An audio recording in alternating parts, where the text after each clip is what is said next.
Okay, greetings everyone, and thank you for attending Ukraine's Horizons. I'm going to stand up. I'm a professor, they tell us we should stand up. I'm going to stand up for 1 minute.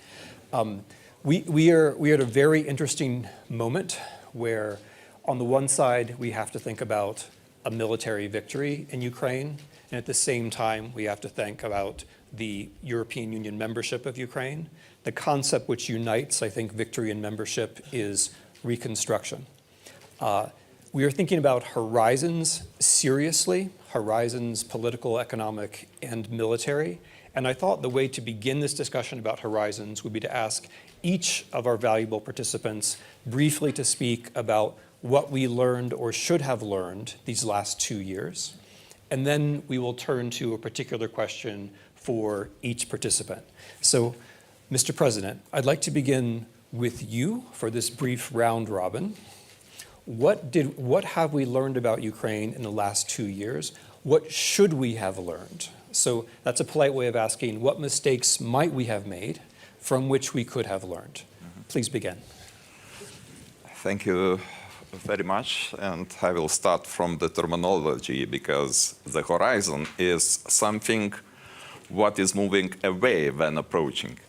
And for Ukraine, I think we need very clear final set goals, and we have to be consistent in implementing those goals. I think there are several channels how we can support Ukraine, and I cannot imagine the success of Ukraine without one of those channels. First of all, I would start from military support. Of course, military support is a key issue. In order to be successful on the battlefield, we need to support Ukraine as soon as possible and as much as possible. Much was done, a lot was done in the last 1.5 years, and I think many Western countries changed their mindset, just started to realize that without massive support with military equipment, it's not possible to keep Russian pressure on Ukraine.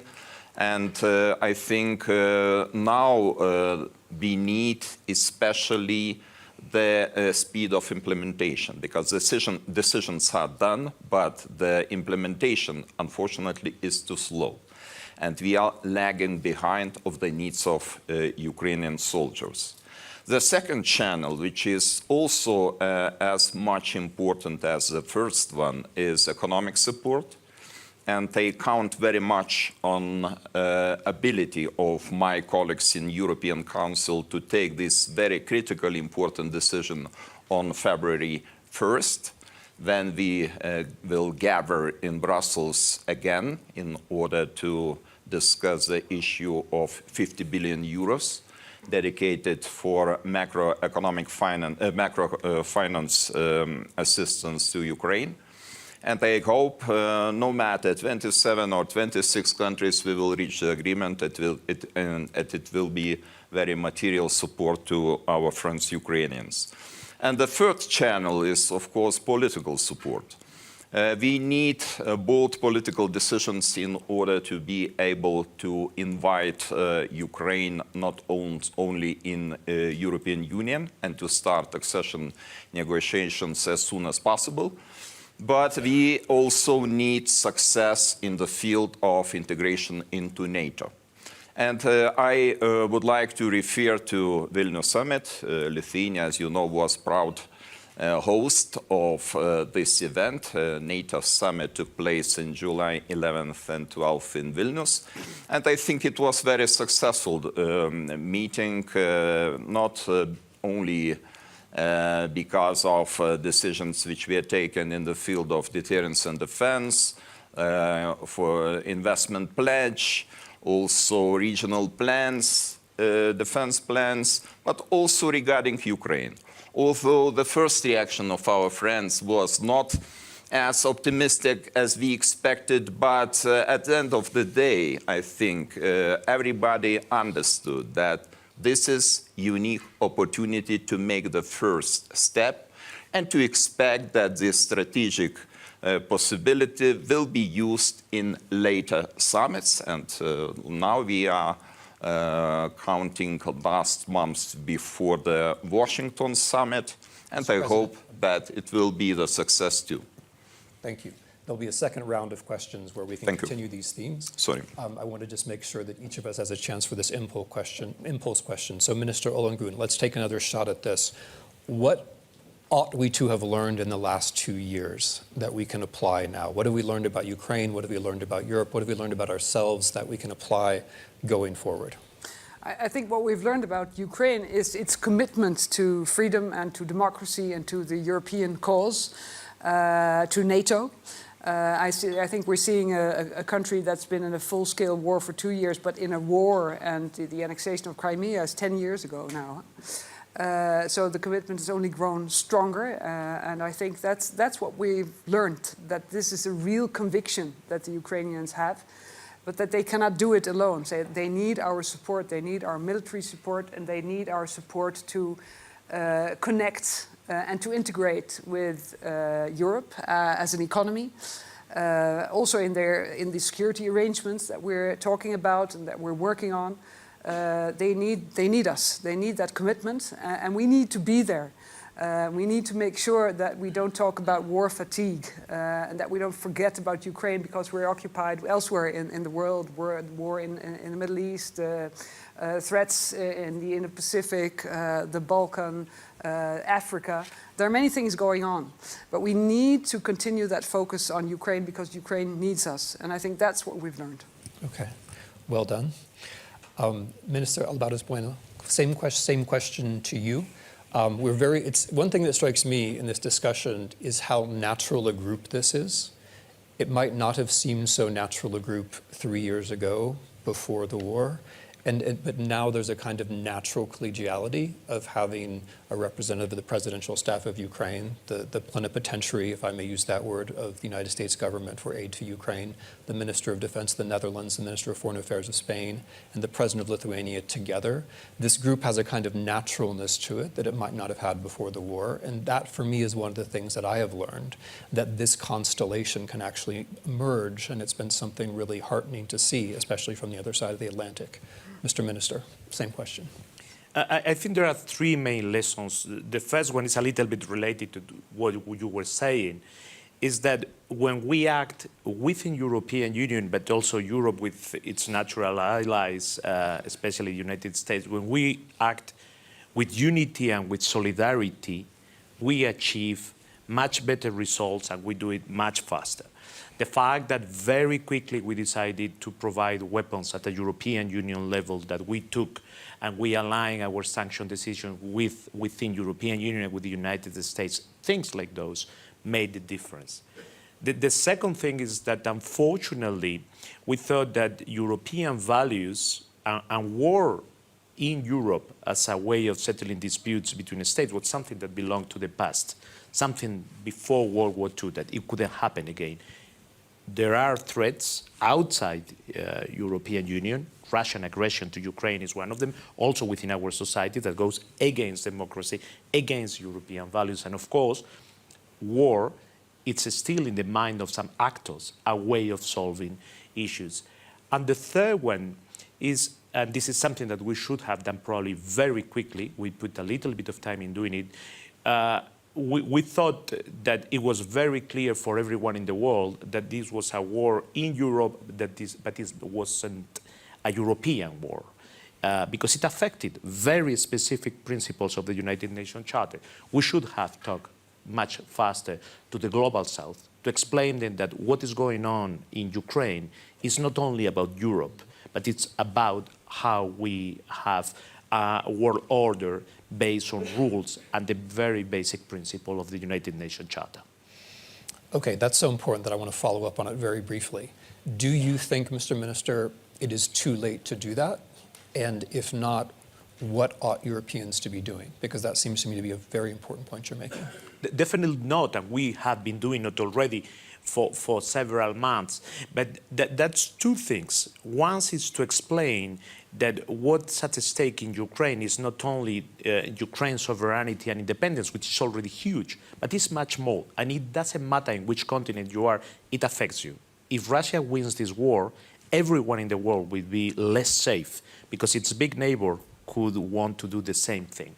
And the second thing, we have to understand that there are side effects in this war that have strong impact on countries that are very far away from Ukraine. We have seen that with food supply, with the energy prices. And we must be next to those countries to help them. Spain, for instance, we have tripled our development cooperation programs on those issues with countries of Africa to tell them that we understand that for them there is also bad effects. Right. As a historian of Ukraine, one thing which has struck me throughout this war is how difficult it has been for Ukrainians to explain to the global South that perhaps this is an imperial war, perhaps this is a colonial war. And I tend to think that if others can find ways to help them explain that, that would also be a good thing. Secretary Pritzker, same question. What might we have learned from the last 2 years that we can apply now going forward? Well, I think we've wasted too much time to begin creating the enabling conditions for reconstruction. And that's the area that I live in. And I would say that Ukraine is making consequential decisions now, not only to win the war, but also to win their future. And they're cognizant that they can't win this war in the absence of economic recovery.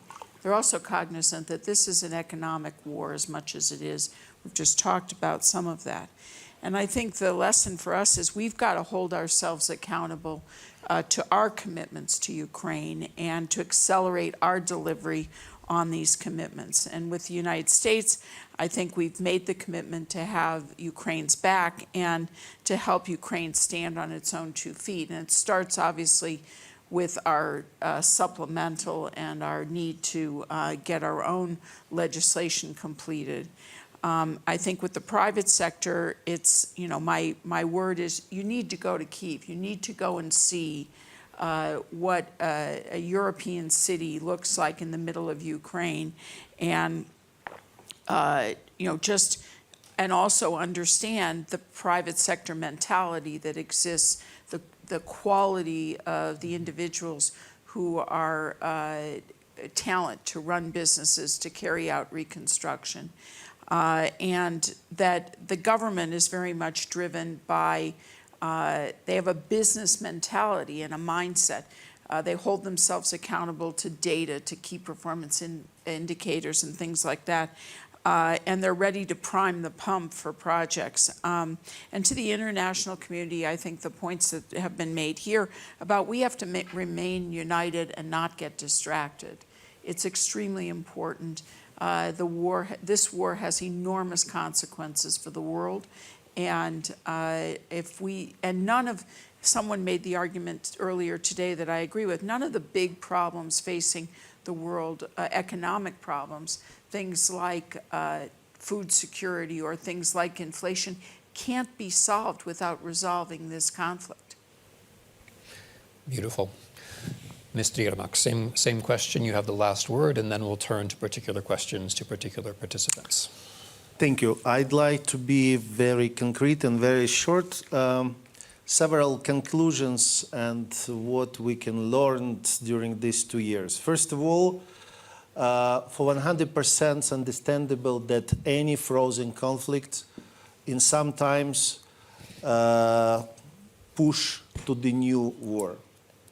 It's mean that all these Minsk agreements, this lot of 100 rounds of the negotiations in Normandy formats, Russia use to be prepared for the aggressions. Next, I think it's a time to forget that in our world can exist local war. The aggressions Russia against Ukraine show, and all the crises which appeared in the results, and food crisis, environmental, humanitarian, that just the country in another continent have today influence of the war, the biggest war in the Europe after the Second World War. Very important time. Everything it's necessary to do in time. We're very happy that several days ago, the first security cooperation agreement that Great Britain was signed in Kiev.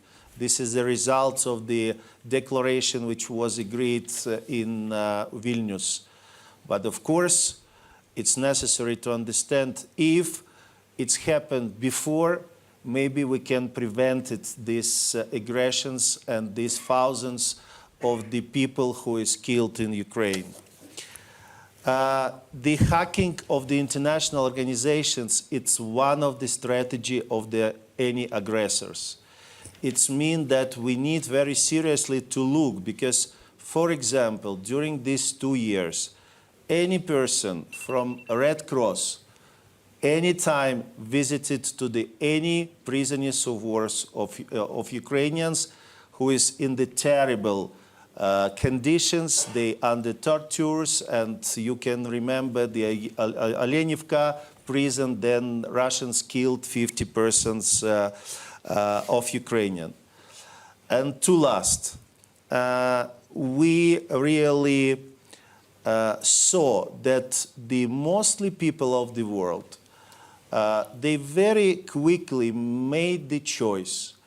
And it's very good that mostly the people of the world, ordinary people, make a very quickly choice that on the side of the good, not in the side of the evil. It means that we more need politics of value than real politics. And the last, Russia never not stop war by its will. It means that to make it, Ukraine needs to win. And this is 100%. Thank you. That's a very interesting point to end on. I wanted to repeat Secretary Pritzker's point about existing conflicts being difficult to resolve without a Ukrainian victory. I would add to that the point that there are conflicts which haven't happened yet, which might well happen without Ukrainian victory. And so, since you've asked an academic to moderate, which is always a risk, I'm going to point out that Hannah Arendt, in her Origins of Totalitarianism, made the point that in order for such regimes to stop, they have to be defeated. Defeated not in arguments, but they have to be defeated in a way that they understand that they have been defeated. For me, that's something that the last 2 years have been a reminder of. We're now going to turn to particular questions or particular participants, and I urge others to chime in if you like. President Nausėda, I'd like to begin with you. Lithuania has been very clearer than others, certainly clearer than my country, about the need for a Ukrainian victory. The slogan, whatever it takes, is much clearer than the slogan, as long as it takes. My question to you is, what will it take? And the slightly loaded part of my question is, can a war in Ukraine be won by Europe? Without United States? You may take that as you will. No, I will start from the last question. I cannot imagine that we could succeed without the engagement of United States. And this is very important because we are talking not only about the financial support, but we are talking about the chances or perspective of Ukraine towards NATO. We are talking about the effectiveness of our sanctions, and for me it's pretty clear that we can be effective only in the case we apply the same united policy of sanctions. We have the same approach regarding how to behave with the frozen assets of Russian Central Bank and private frozen assets, and regarding the accountability for the crimes of aggression.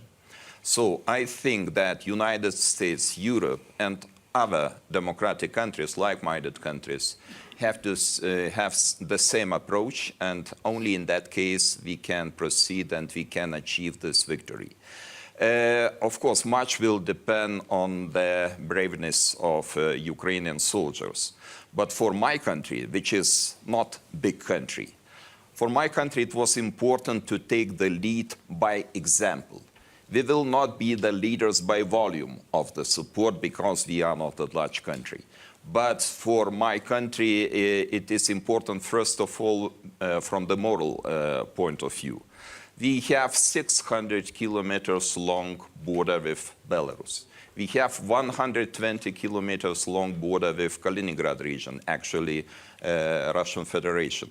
So for my country, there were no illusions about the final intentions of Russian regime, not in 2020, 2015, or 2022. My country understands very well that the appetite of Russian regime is unlimited. And if they will succeed in Ukraine, there will be second target, the third target, and because they are challenging the entire democratic world, not concrete countries, not concrete targets, they are challenging our system, democratic system, the system which is based on the democratic principles and values. Mr. President, if I could follow up on one little point, because I want to make sure that others pick it up as well as if they like, especially given your background in finance and economics, frozen assets. Could you brief us on where that discussion currently stands? Well, we are deep in the discussion what to do with the frozen assets and how to create sustainable legal framework in order to make the system work. So now we are talking about the generated incomes from immobilized Russian assets. And I hope very much that we will be able to transfer these generated incomes to the fund which will be dedicated for the reconstruction of Ukraine. But of course, we are talking about the assets of Russian central bank reserves, the private assets which we have frozen by applying the sanctions on Russia. And this is not so easy from the legal point of view to find the solutions. But even in this regard, as my colleague mentioned, we are too slow. And we were questioning, we were asking and requesting the European Commission to try to prepare this legal framework, if I remember correctly, probably 1 year ago. But so far, we are not there. And I think this is very important that in many fields of our support to Ukraine, we speed up. Speeding up is very important in order to achieve the better result.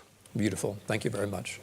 Minister Ollongren, I wanted to ask you about the connection between the European Union, its politics, and reconstruction. How can those two things be connected? How do accession and reconstruction work together? And how do we understand for ourselves and how do we explain the benefits of Ukrainian EU membership to ourselves, Europeans? to Yes, Europeans. to Europeans, Yeah. yeah. Yeah, that's a very fair point, a good point also. Well, I think what I see in my country, for instance, is that there is really broad support for continuing support to Ukraine. And there is also a broad support for starting accession negotiations, talks, having that perspective for Ukraine. Ukraine is seen much more now, perhaps, than before, as a European country, as a neighboring country that belongs to Europe, that shares our values. I'm not sure that people in the European Union are aware of the scale of the reconstruction that has to be done in Ukraine. And that means also the scale of the damage done by Russia to Ukraine, especially, of course, in the annexed regions still under Russian control. But reconstruction is much more than that, because Ukraine has been under attack, the whole country has been under attack. Last winter, it was attacking the vital infrastructure, the energy infrastructure. This year, they seem to be, or this winter, they seem to be targeting the arms manufacturers and really military goals. But that means that there's been massive damage. I think we simply cannot sort of understand the scale of this. And Ukraine is also a very big country. We have many Ukrainians in the Netherlands, in many other European countries. I'm sure that Ukraine wants them to come back. They can only come back if they have homes to come back to, if they have jobs to come back to. You will have hundreds of thousands of veterans to reintegrate into your society. So this reconstruction has so many aspects. And I think this is something that Europe and the European Union is really good at. To understand this, to coordinate this, to provide funding for this, and also to divide the work amongst ourselves, of course, under coordination of Ukraine itself. Mm-hmm. But it's huge.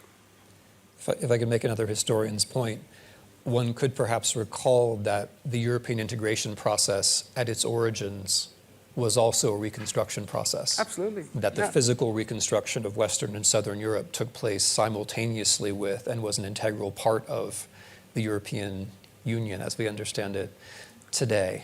With a little bit of help from the Americans. Yeah. Quite a lot. Let's keep that element in. Let's keep that element very much in play. And I also wanted to make the point, which I hope Secretary Pritzker will pick up as well, that the scale of reconstruction is also an opportunity. There are many things that we reconstructed, but that doesn't mean they're all going to be built back exactly the way they were before. Many things can be built back better, to coin a phrase, and many things can be. Ukrainians have ideas about how to reconstruct, which will be both interesting and profitable, I think. And so, where there seems to be a greater scale of destruction, there is also, I think, sometimes a greater scale of opportunity. Minister Albares, Bueno, essentially the same question: how do we link the politics of European Union accession with the process of reconstruction, broadly understood, and how should European politicians be talking to themselves and their constituents about the benefits of membership, of Ukrainian membership in the European Union? Accession and reconstruction, actually, if we want to be successful for us, for European Union and for Ukraine, must be two parallel things. The challenge is huge. Minister was talking about that. The amount of money that will have to be invested, we have to realize that this is a country at war. It's such a challenge for Ukraine and for European Union that if we don't plan very well the reconstruction, Ukraine will never be able to meet the criteria. And accession is already a very big spur for Ukraine to improve business environment, to do reforms. They are already making efforts to, with anti-corruption regulation, with lobby regulation. So both of them must be linked since the very beginning. And the benefits are very clear. For European Union, first of all, we have to make sure, and I was saying this at the beginning, that war is really eradicated from Europe. If Russia wins this war, our security will be at stake, European Union security. So what's at stake is to decide that European Union is the only one that decides who is a member of the club or not. That war is not a way of settling dispute between the states. So our security is really at stake on what will be going on at the end of the war in Ukraine.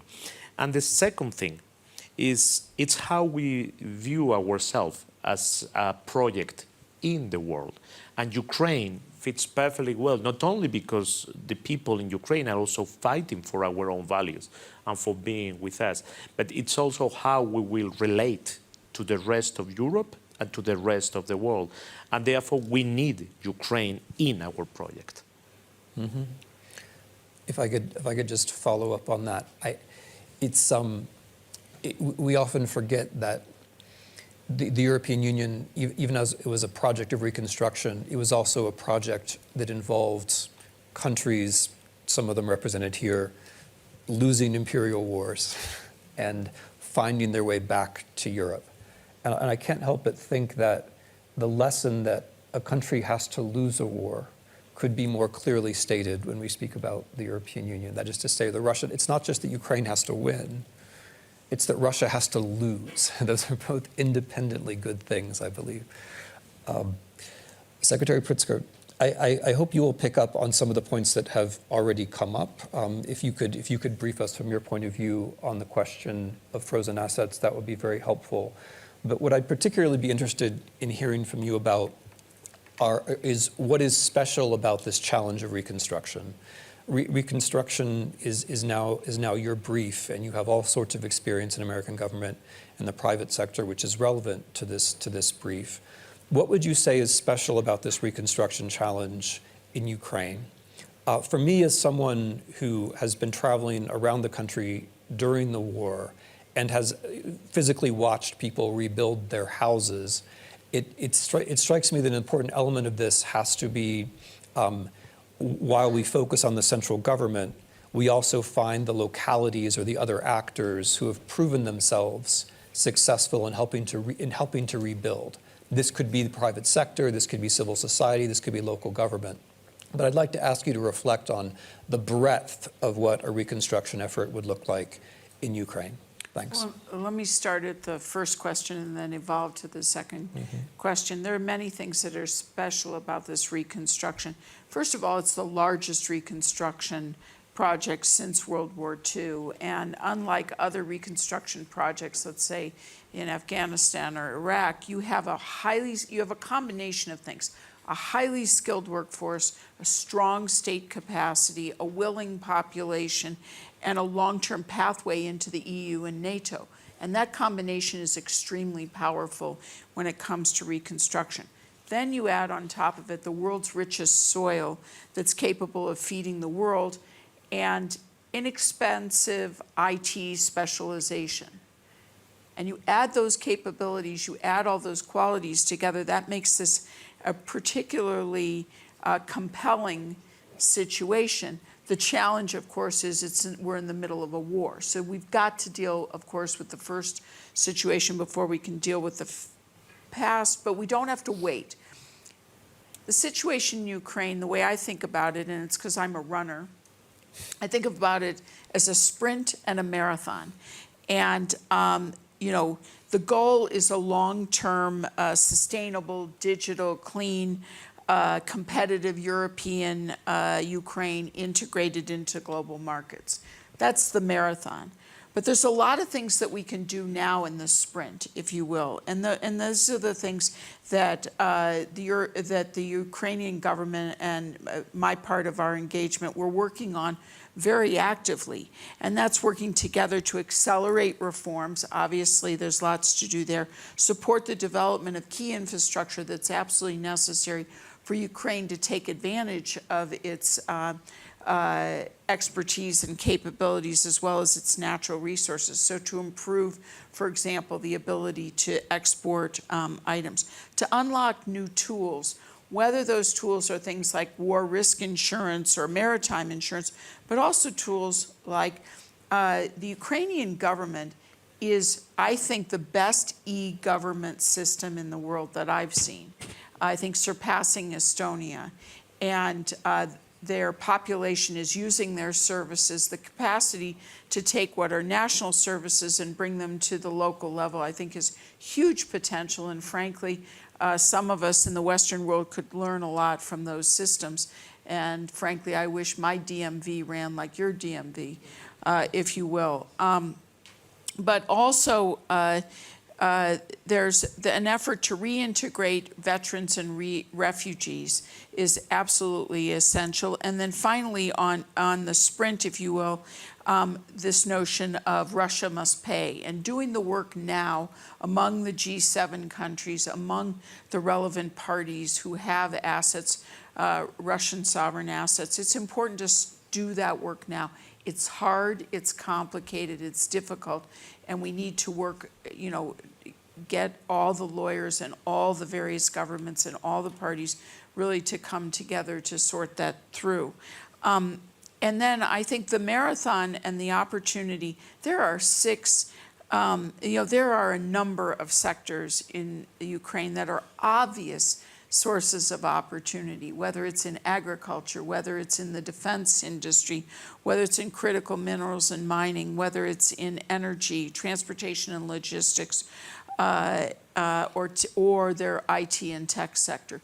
You don't have to work very hard for those sectors to really become soaring opportunities. So I think this notion of reconstruction has many dimensions to it and many things we can focus on now. Now, Tim, I know you've focused on, and you were telling me about the tiny NGOs that are doing work today. You know, I think there's a huge thing to focus on that's going on that also makes Ukraine's reconstruction very special. There is a local and individual efforts that are going on that are incredibly impressive. And whether it's SMEs, whether it's local authorities, whether it's tiny NGOs that are doing work, and that ingenuity, that creativity, that it's not just happening on the battlefield, it's also happening in reconstruction. And those are capabilities that need to be built upon. So on that human question, before we get to Mr. Yermak, who's going to have the last word, I wanted to ask European colleagues to reflect on something which Mr. Yermak already mentioned, by the way, which is the human element. So for me, the question, what have we learned in the last 2 years?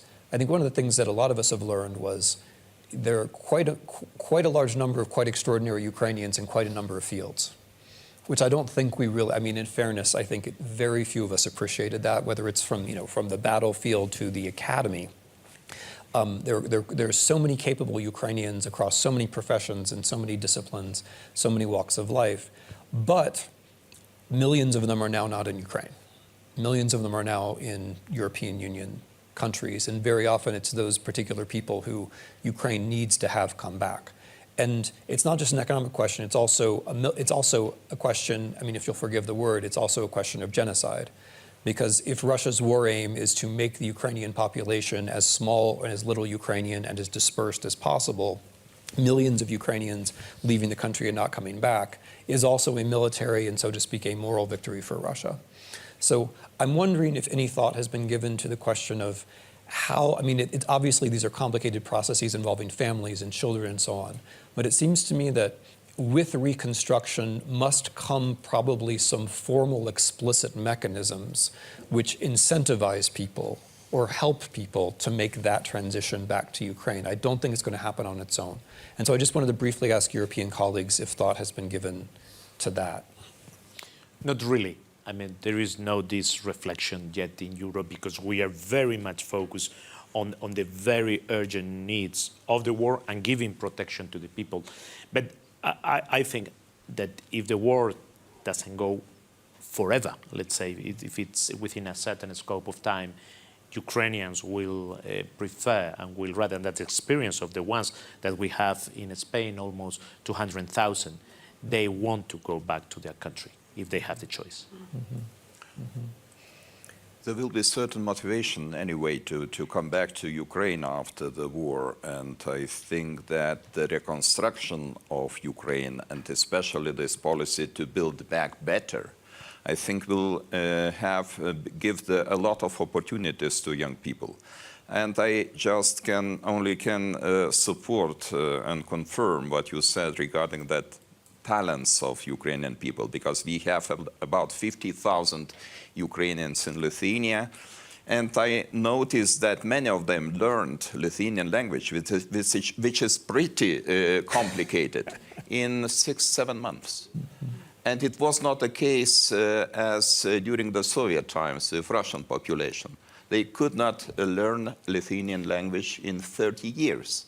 So probably it's not only the matter of talent, of course, this is a matter of motivation. But I think that having in mind that it will be the country of opportunity after the war finish, I think there will be, of course, motivation to come back, but of course the labor market and all the environment and legal framework should be prepared for return of Ukrainian people. I am a believer that the future of Ukraine is bright. Yeah.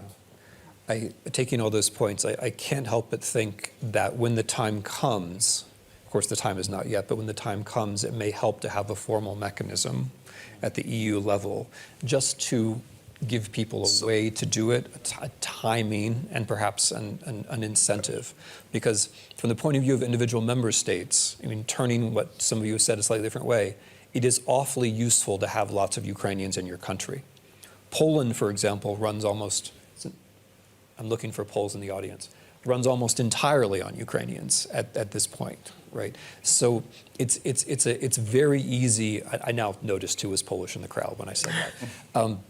But it's very easy to take this excellence and make it your own, and without really noticing this has happened. Okay, I've made my point, and I've left the last 5 minutes for Mr. Yermak, whose question is a very broad one. What must change in geopolitics for this war to come to the kind of end to which it should come?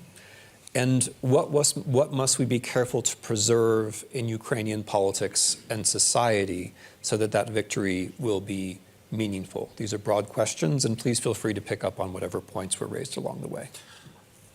Thank you very much. In beginning, I'd like to make some short reactions. You ask for our European friends, as we also Europeans, I little bit add that. Good remark.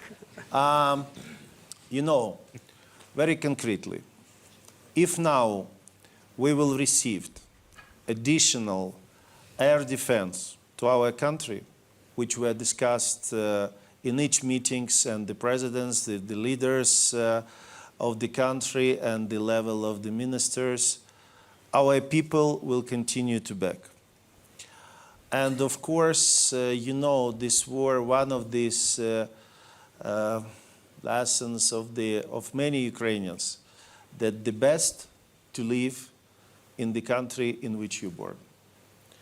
And maybe when the millions have to go in the beginning of this invasion, maybe before they don't so deeply understand how they love country, and that the biggest chances they have in Ukraine. In the same time, I'd like to start it answer to your questions for say very big grateful for all our friends, partners, for everything which done and in doing to help to support Ukraine. And now, you know, that Franklin Roosevelt many years ago said that the world peace can't be the work of one man, one party, of one country. It means that the most important, that this unity, absolutely a historical unity of the world, of the democratic free world around Ukraine will be continued. And of course, we need this help. We need this help in time. And thank you for friends and colleagues that they are deeply understand that during these 2 years, just during the last years, we showed that we're able not just to defend, we're able to win. And I'd like to repeat that just during this period of time, practically more than 600 days of these invasions, we already occupied more than 50% of our territory. We practically destroyed any dominations of the Russian fleets in the Black Sea. Against the many conversations, we opened new corridors of the grains, which successfully work. We not go for any compromise for the blackmails from the Russian side. Of course, it's this unity of our partners and friends. At the same time, for us, it's very important, and this is one of the priority of the President Zelensky, to keep the unity internal in country, because this is one of our very strong arguments and very strong weapons in this war.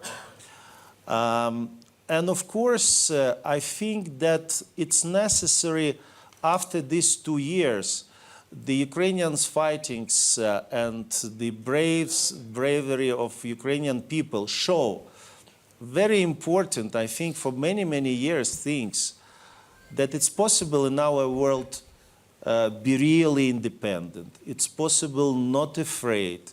It's possible to defend your values, your principles.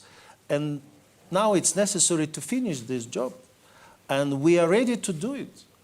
we really have the all possibility. Our people not tired.